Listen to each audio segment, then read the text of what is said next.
Hi friends, welcome to Devi education. So ఈరోజు మనం environmental స్టడీస్లోని ఫస్ట్ లెసన్ తెలుసుకోబోతున్నాం. సో ఫ్రెండ్స్, ఎన్వైర్న్మెంటల్ సబ్జెక్ట్ అంటే ఫస్ట్ సెమిస్టర్ అంటే BA, BCom, BSc, BBA, BCA ఇలా ఏ కోర్స్ వారికన్నా సరే సేమ్. సో ఫ్రెండ్స్, ఎన్వైర్న్మెంటల్ స్టడీస్లో టోటల్ 5 యూనిట్స్ ఉన్నాయి. ఫస్ట్ యూనిట్ వచ్చేసి natural resources, second unit ecosystems and biodiversity, third environmental pollution, fourth social issues and environment, fifth human pollution and environment. So friends, మనం చూస్తే each and every లెసన్లోనే కూడా మనకి short answers and SA questions కూడా ఇవ్వడం జరిగింది. So first మనం short answer క్వశ్చన్స్ని చూద్దాము. First lesson is natural resources. So friends, let us start. Importance or objectives of environmental studies అంటే ఎన్వైర్న్మెంటల్ స్టడీస్ యొక్క ఇంపార్టెన్స్ ఏంటి, అది అసలు ఎందుకు చదవాలి అని చెప్పి మనకి ఇక్కడ అడగడం జరిగింది. In general, man is depending largely on the available natural resources. Some people are exploiting the natural resources to the maximum extent with a view to benefit by himself, besides releasing a number of pollutants into the environment. Study of environment helps in formulating the policies to protect the environment from the exploitation by man and other organisms. So friends, మనుషులందరూ కూడా natural resources మీద depend అవుతూ ఉంటారు. అంతేకాకుండా చాలామంది ఈ natural resources మీద depend అవుతున్నాము, మనం ఎయిర్ వాటర్ లేకుండా మనం బ్రతకలేము అని చెప్పి తెలిసిన వారు కూడా ఎక్స్ప్లాయిట్ చేయడానికి ట్రై చేస్తున్నారు న్యాచురల్ రిసోర్సెస్ని వాళ్ళ యొక్క స్వలాభం కోసం, like petroleum, crude oil. So friends, ఇది ఇంతవరకు మాత్రమే తవ్వాలి, ఇంత మాత్రమే దాన్ని ఎక్స్ట్రాక్ట్ చేయాలి బయటకు అని చెప్పి గవర్నమెంట్ ఎన్వైర్న్మెంట్కి ఏమీ హాని కలగకుండా చూడాలని చెప్పి రిలీజ్ చేస్తుంది నోటిఫికేషన్స్. సో వీళ్ళు వాటికి అప్లై చేసుకుని క్రూడ్ ఆయిల్ వీటన్నిటినీ కూడా తీయాల్సిన దానికన్నా ఇంకా ఎక్కువ లోతుగా తీసేస్తూ ఉంటారు. దానివల్ల ఎన్వైర్న్మెంట్కి చాలా హాని కలుగుతుంది. అలా తీయడం వల్ల వాళ్ళ స్వలాభం, they just make money out of it, but అది ఎన్వైర్న్మెంట్కి ఎంతో హానికరం. ఉన్న ప్రతి జీవికి కూడా అది చాలా హానికరం. అంతేకాకుండా ఎక్కువ పొల్యూటెంట్స్ని ఎన్విరాన్మెంట్కి వాళ్ళు ఎమిట్ చేసేస్తున్నారు ఎన్వైర్న్మెంట్లోని, లైక్ ఫ్యాక్టరీస్ వీటన్నిటి నుంచి కూడా చాలా పొల్యూషన్స్ వస్తున్నాయి, వెహికల్స్ మెయిన్లీ. అండ్ సో ఈ ఎన్వైర్న్మెంటల్ స్టడీస్ చదవడం వల్ల అలా ఎన్వైర్న్మెంట్ని అటాక్ చేయకుండా అంటే ఎన్వైర్న్మెంట్ని పొల్యూట్ చేయకుండా కాపాడుకోగల శక్తి, తెలివి మనకి వస్తుంది ఈ ఎన్వైర్న్మెంటల్ స్టడీస్ ద్వారా. సో మళ్ళీ ఒకసారి రిపీట్ చేద్దాము. In general, man is depending largely on the available natural resources. Some people are exploiting the natural resources to the maximum extent with a view to benefit by himself, besides releasing a number of pollutants into the environment. Study of environment helps in formulating the policies to protect the environment from the exploitation by man and other organisms. First మనం importance of environment studies ఏంటో తెలుసుకున్నాము. ఈ environment studies importance అయిన తర్వాత public awareness. So దీని పబ్లిక్లోని మనం ఎలా చేయాలి దీని గురించి అని చెప్పి మనకి ఇవ్వడం జరిగింది. Environment is the sum of physical, biological and chemical factors surrounding the organisms. It is getting degraded by the selfish activities of the human beings. Air, water and soil are getting polluted, and such pollution causes severe diseases in man. Public awareness about the importance and the degradation of the environment is essential to protect the degraded environment and the overutilization of the available natural resources and fossil fuels. This will help us from handing over the safe and resourceful environment to our next generations. So public awareness, అసలు environment అంటే ఏంటి, organisms అంటే organisms చుట్టూ ఉన్న physical, biological, chemical ఇవన్నీ కూడా organisms చుట్టూ ఉన్నవి ఏవైతే ఉన్నాయో ఇవన్నిటిని మనం కలిపితేనే ఎన్వైర్న్మెంట్ అవుతుంది. It is getting degraded by the selfish activities of the human beings. ఇది మనుషుల యొక్క సొంతంగా చేసే యాక్టివిటీస్ కోసం, వారికి తమకు తామే అన్నట్టుగా చేసే యాక్టివిటీస్ వల్ల ఈ ఎన్వైర్న్మెంట్ అనేది డిగ్రేడ్ అయిపోతూ ఉన్నది. Air, water and soil are getting polluted. ఈ ఎయిర్, గాలి, నీరు, మట్టి కూడా ఈ మనుషుల వల్ల పొల్యూట్ అయిపోతూ ఉన్నది. Like air pollution, water pollution.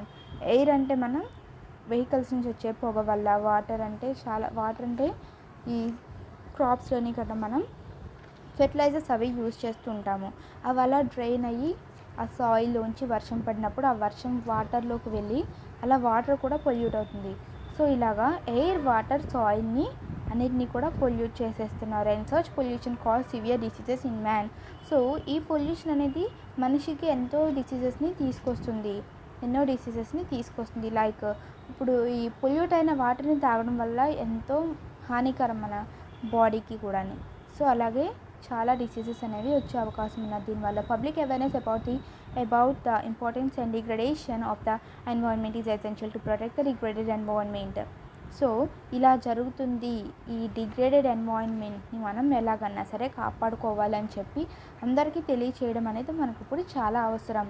It is essential to protect the degraded environment. ఈ డిగ్రేడెడ్ ఎన్వైరన్మెంట్ మనం ఖచ్చితంగా ప్రొటెక్ట్ చేసుకోవాలి. And the over utilisation of the available natural resources, అంతేకాకుండా ఎక్కువగా వాడేస్తుంటారు లైక్ పెట్రోల్, ఇవన్నిటిని కూడా ఎక్కువగా వాడడం, అంతేకాకుండా వాటర్ని కూడా ట్యాప్ వదిలేసి ఉండడం, అందువల్ల నీరు ఎక్కువ వేస్టేజ్ అయిపోతూ ఉంటుంది. సో ఇలా వేస్ట్ అవ్వకుండా మన ఫ్యూచర్ జనరేషన్స్ కూడా అందించాలి అని చెప్పి పబ్లిక్ అవేర్నెస్ క్రియేట్ చేయాలి అని చెప్పి చెప్తున్నారు. This will help us from handing over the safe and resourceful environment to our next generation. So ఇలా పబ్లిక్ అవేర్నెస్ క్రియేట్ చేయడం వల్ల మన నెక్స్ట్ జనరేషన్స్కి ఒక సేఫ్ అంతేకాకుండా రిసోర్స్ఫుల్ ఎన్వైరన్మెంట్ని మనం అందించగలుగుతాము అని చెప్పి చెప్తున్నారు.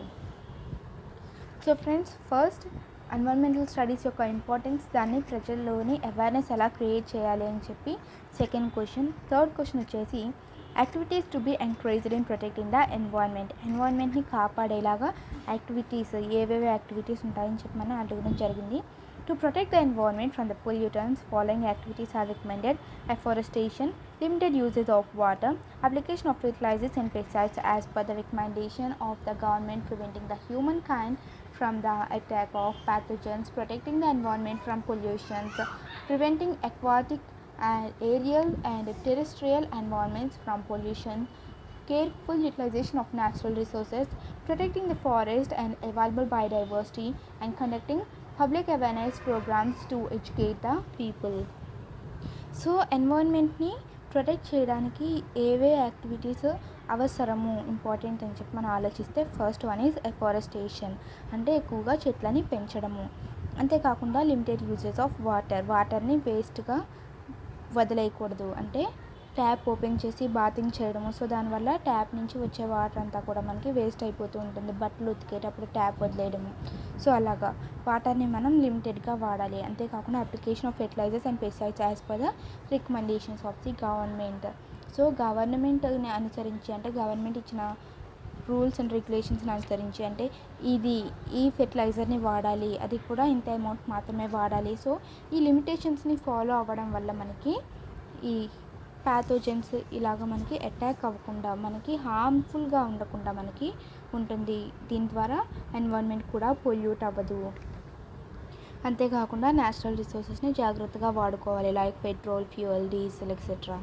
అండ్ ప్రొటెక్టింగ్ ద ఫారెస్ట్ అన్నిటినీ కూడా మనం కాపాడాలి. అంతేకాకుండా conducting public awareness programmes to educate the people. Public awareness ప్రోగ్రామ్స్ని కండక్ట్ చేయాలి, ప్రజలందరినీ కూడా ఈ ఎన్వైరన్మెంటల్ స్టడీస్ గురించి ఎడ్యుకేట్ చేయడానికి.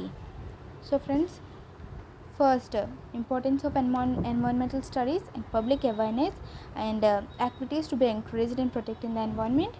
సో ఇలా 3 క్వశ్చన్స్ కంప్లీట్ అయినవి. నెక్స్ట్ ఫోర్త్ క్వశ్చన్ వచ్చేసి forest resources. The total area under forest is of 752.9 lakh hectares, which is 19% of the total geographic area. This area is gradually decreasing year after year due to deforestation. On the basis of legal status, forests are classified into 3 types. They are first reserved 53%, protected 30%, and unclassed 17% forests. Forest area is concentrated in few states like Assam, Madhya Pradesh, Orissa, and a few union territories, but it is deficient in the northern India. There is a need to develop forest areas in the entire country. So friends, మనం చూస్తే total ఇండియాలోని 752.9 lakh hectares కూడా ఈ forest ఏరియాలో ఉన్నది. అంటే total geographic ఏరియాలో 19%. So ఈ ఏరియా కూడా గ్రాడ్యువల్లీ సంవత్సరం తగ్గిపోతూ వస్తుంది. ఫారెస్ట్ ప్రకారం, అంటే ఈ ఫారెస్ట్లు అనేవి 3 టైప్స్ కింద క్లాసిఫై చేయడం జరిగింది. ఒకటి రిజర్వ్డ్, ఇవి 53%, ప్రొటెక్టెడ్ ఫారెస్ట్ 30%, అంటే టోటల్ 100% ఫారెస్ట్ ఉన్నాయి ఇండియాలో అని అనుకుంటే అందులో రిజర్వ్డ్ 53%, ప్రొటెక్టెడ్ 30% అండ్ అన్క్లాటెడ్ 17% ఫారెస్ట్ ఉన్నాయి. ఈ ఫారెస్ట్ ఏరియాస్ అన్నీ కూడా ఎక్కువగా అస్సాం, మధ్యప్రదేశ్, ఒరిస్సాలో మనకి కనిపిస్తూ ఉంటాయి. కానీ ఫారెస్ట్ ఏరియాస్ అన్నిటికన్నా తక్కువ నార్త్ ఇండియాలో ఉండే స్టేట్స్లో మనకి అతి తక్కువగా ఉన్నది forest areas.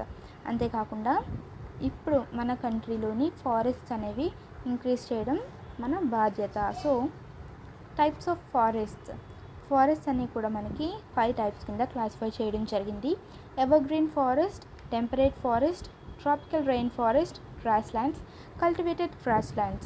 So first, let us start with evergreen forest. These are the thick forest areas in coniferous, deodars, eucalyptus and teak plantations growing in high altitude hilly areas such as Tirumala, Kodaikanal, Ooty, Kashmir and Simla. So hilly ఏరియాస్లోనే అంటే తిరుమల, కొడైకనాల్, ఊటీ, కాశ్మీర్, సిమ్లా ఇలాంటి hilly areas కొండ ప్రాంతాల్లోని coniferous, deodars, eucalyptus and teak ఈ trees grow అయ్యే thick ఫారెస్ట్ని మనం evergreen forest అంటాము. అంతేకాకుండా సెకండ్ది temperate forest are located in Madhya Pradesh, Kerala and Karnataka. The trees blooms every year during the spring seasons. So ఈ టెంపరేట్ ఫారెస్ట్స్ అనేవి మధ్యప్రదేశ్, కేరళ, కర్ణాటకలోని ఉన్నాయి ప్రజెంట్. ఈ ట్రీస్ అన్నీ కూడా స్ప్రింగ్ సీజన్లోని మాత్రమే మనకి బ్లూమ్ అవుతుందంటే స్ప్రింగ్ సీజన్లో ఎక్కువగా వీటి ఆకులు అన్నీ కూడా పెరిగి మనకి అందంగా కనిపిస్తూ ఉంటుంది.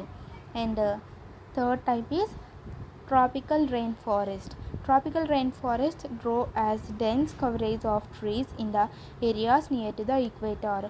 సో ఫ్రెండ్స్, ఈ ట్రాపికల్ రెయిన్ ఫారెస్ట్ ఏంటంటే ఈక్వేటార్ దగ్గరలో ఎక్కువగా డెన్స్గా ట్రీస్తో ఉన్న ఫారెస్ట్ అనమాట. All types of trees are seen growing in these areas. అన్ని రకాల ట్రీస్ కూడా ఈ ఏరియాలో మనకి కనిపిస్తూ ఉంటాయి ఈ ఫారెస్ట్లోని. Examples are forest of Nallamala, Assam and Nicobar islands. దీనికి ఎగ్జాంపుల్స్ నల్లమల అడవులు, అంతేకాకుండా అస్సాం, నికోబార్ ఐలాండ్స్లో ఉన్న కొన్ని forest. Next fourth type is grasslands. They are naturally formed dense grass area growing in rain-rich areas and ice mountains. So ఈ గ్రాస్ ల్యాండ్స్ కనుక చూస్తే ఇవి న్యాచురల్గానే ఎక్కువ గడ్డితోటి మనకి ఫామ్ అయి ఉంటాయి ఈ ఏరియాస్ అన్నీ కూడా. అంటే ఎక్కువగా వర్షపాతం నమోదయ్యే ప్లేసెస్లోనే, అంతేకాకుండా మంచు ప్రాంతాల్లో ఐస్ మౌంటైన్స్ ప్లేస్లో కూడా ఇవి పెరుగుతూ ఉంటాయి. Example tundras of Arctic region and prairies of America. Arctic రీజియన్స్లో ఉన్న టండ్రాస్, అంతేకాకుండా అమెరికాలో ఉన్న ప్రైరీస్ అనే ఏరియాస్ మనకి వీటి ఎగ్జాంపుల్గా చెప్పచ్చు. Fifth one, cultivated గ్రాస్లాండ్స్. Rich గ్రాస్లాండ్స్ grown by human beings in selected cultivated lands for the purpose of rearing the cattle. Grass is used as curd for the cattle. So friends, first evergreen forest, temperate forest, tropical rain forest ఇవన్నీ కూడా మనకి ఫారెస్ట్లో types. Next వచ్చింది మనకి grass lands. ఇది just చిన్న గడ్డి కింద ఎక్కువగా పెరుగుతూ ఉంటుంది. దీన్ని కూడా మనం ఫారెస్ట్ కింద కన్సిడర్ చేసాము. నెక్స్ట్ వచ్చేసి ఈ క్యాటిల్ని ఫీడ్ చేయడం కోసం మనం గ్రాస్ని పెంచుతూ ఉంటాం కదా, సో అదే cultivated grass lands. Cattle feeding కోసం దీన్ని మనం కల్టివేట్ చేస్తూ ఉంటాము. Cultivated grasslands, rich grasslands grown by human beings in selected cultivated lands for the purpose of rearing the cattle. Grass is used as curd for the cattle. So friends, natural resources lesson లో చూస్తే మనకి total 7 topics ఉన్నాయి. First, importance and need for public awareness. So అసలు natural resources, environmental studies అంటే ఏంటి, మనం ఎందుకు చదువుకోవాలి అని చెప్పి ఫస్ట్ దాని గురించి ఇచ్చారు. Next forest resources, next topic water resources, next mineral resources and food resources, energy resources and land resources. So first మనం ఇంపార్టెన్స్ అండ్ పబ్లిక్ అవేర్నెస్ టాపిక్ని కంప్లీట్ చేసాము. నెక్స్ట్ ఫారెస్ట్ రిసోర్సెస్లోకి వచ్చాము. Forest resources total forest types ఏమేంటి, అంతేకాకుండా forest గురించి introduction కూడా మనకి అయ్యింది. నెక్స్ట్ 5 క్వశ్చన్స్ ఉన్నాయి ఈ టాపిక్లోని. సో ఆ 5 క్వశ్చన్స్ కూడా మనం నెక్స్ట్ వీడియోలో తెలుసుకుందాం. Thanks for watching. Please subscribe to Devi education.